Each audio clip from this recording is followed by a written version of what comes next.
Welcome back. Now, is work where you go or what you do? That's the question that both employers and workers have been asking themselves quite recently.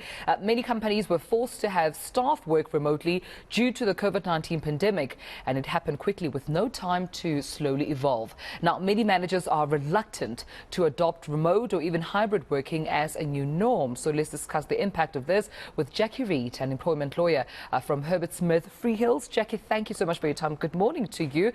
Why are managers still reluctant to have employees working from home? Good morning. Thank you for having me.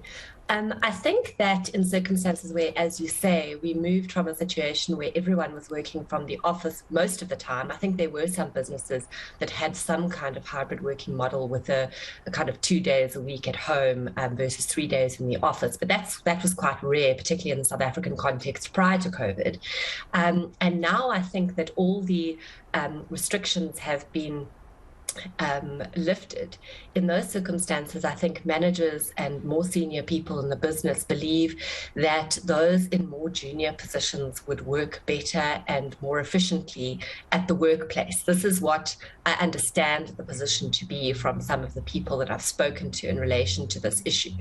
And of course, it's quite interesting because we've seen statistics that indicate that a lot of people actually work more productively and efficiently from home than they do from the office. And I was thinking about this last night in preparation for this interview, and I thought to myself, well, it's quite easy for senior people within an organization to say, everyone must come to work. You would appreciate that in circumstances where prior to when we had COVID and people couldn't come to the office, in those circumstances, those employees, particularly the more junior ones, probably saved a lot of time and a lot of money on traveling to and from the office. When you're in a senior position and you earn quite a decent salary or a higher salary, I think these kinds of considerations may not enter your mind. And I think that's where it's quite important to take a human resources industrial relations type approach as opposed to the legal approach, because of course the legal approach may be, well, your contract of employment says that you're required to attend the workplace. It said this prior to COVID. This is still the position. We require you to arrive at work for 5 days a week. However, in circumstances where you've got no performance issues with that particular employee, where that employee is in a position in an organization where interaction with more senior executives and more senior people within the organization doesn't impact upon their growth, and that may not actually be applicable. There may not be a single junior that's in an office-bound position that doesn't benefit from being around their seniors, etc. So it's really a case-by-case basis, and it will be dealt with. Each case should be dealt with specifically. But I think managers need to bear in mind the significant cost savings that employees were used to during COVID. And of course, now we have a situation where we have so many things becoming so much more expensive, like fuel, like food. So these kinds of savings for employees actually mean a huge amount to them. And it can actually mean the difference between an employee who's happy in your organization and an employee who isn't. And that, of course, is very important. My understanding also, I've read a couple of articles in relation to this recently, there are apparently a number of recruiters that are saying that in the event that there isn't an option to work from home, at least some of the time, employees are not even applying for those positions.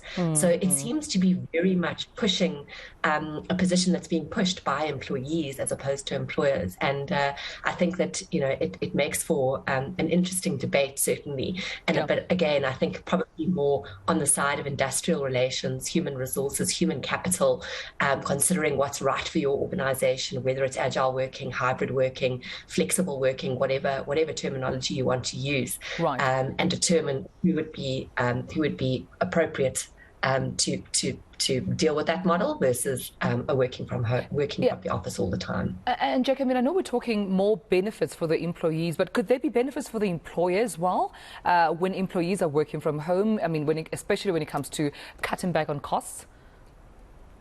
Well, I'm not I think this may actually be a concern for many employers because either your employer owns their building or they rent their building. And generally in circumstances where they rent the building, they probably rent it for several years, as opposed to, you and I, when if we rent something to live in, for example, it's a year normally.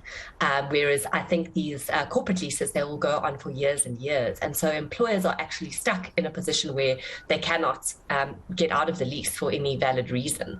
And in those circumstances, they want their employees to be at the office because they're losing the space. But there are obviously creative ways that employers can look at how to use the space in a different way, whether or not they can sublet, whether or not they can use the space and to make an income in other ways.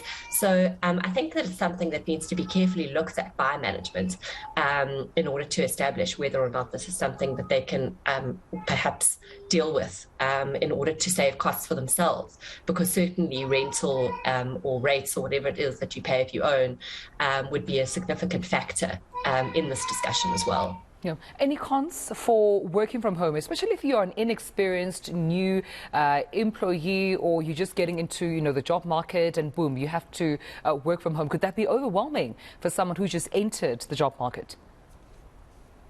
Well, indeed. I actually have a couple of relatives who that happened to. They, in fact, started their positions while, the work from home model was still in place.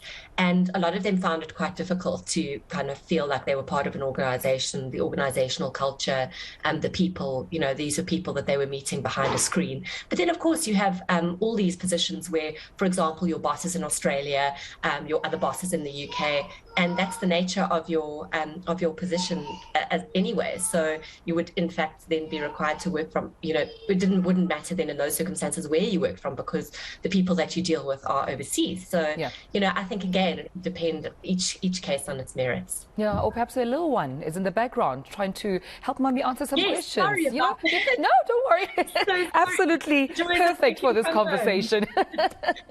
Befitting for this conversation, Jaqui. Thank you so much. And say hi to the little one. Definitely got their voice heard on eNCA. Thank you. All right. Thank you so much. Jaqui Reed and employment lawyer from Herbert Smith Freehills, talking about, I suppose, the pros and cons of working from home and why your boss might not be as open to letting you work from home just yet, Gareth. Yeah, Shan, the little one wanting Jaqui to come and play. Like, all right, enough talking on TV, Mom. Come and play. Come and play now, please. It's breakfast time as well. Because there are some cons from working. I actually liked your last question as well about new people entering the job market as well.